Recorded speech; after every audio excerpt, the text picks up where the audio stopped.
សួស្តី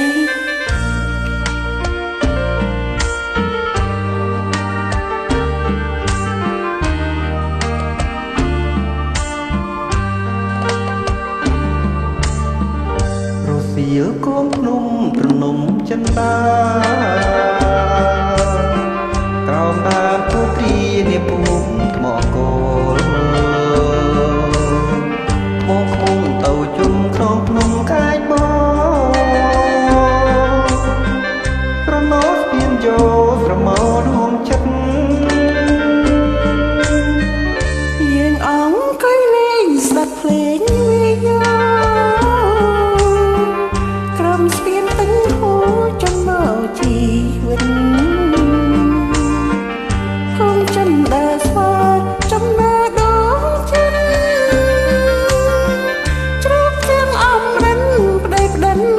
អរ៉ាថ្ងៃនេះយើងស្គាល់ឋានសួគ៌ពិតហើយចាស់ស្នេហ៍បងហើយកុំប្រែចិនដាសូមអើយព្រះអង្គវត្តចិត្តតែស្វាជួយចាំកាន់ត្រាស្នេហានេះផង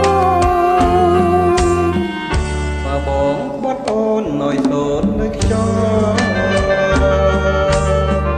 បើអូនមានតើឲ្យខ្វល់ដោយផ្សាហើយនេះទៅបើកុំចំបាស្នេហ៍យ៉ាងវែងលងមរណា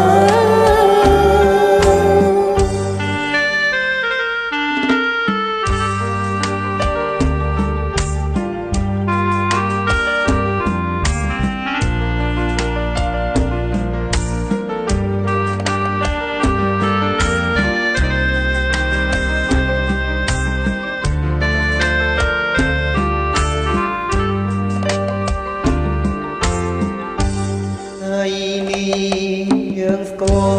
ល់ឋានសួគ៌ពិតហើយចាស់ស្នេហ៍បងហើយកុំប្រែចិនដាសូ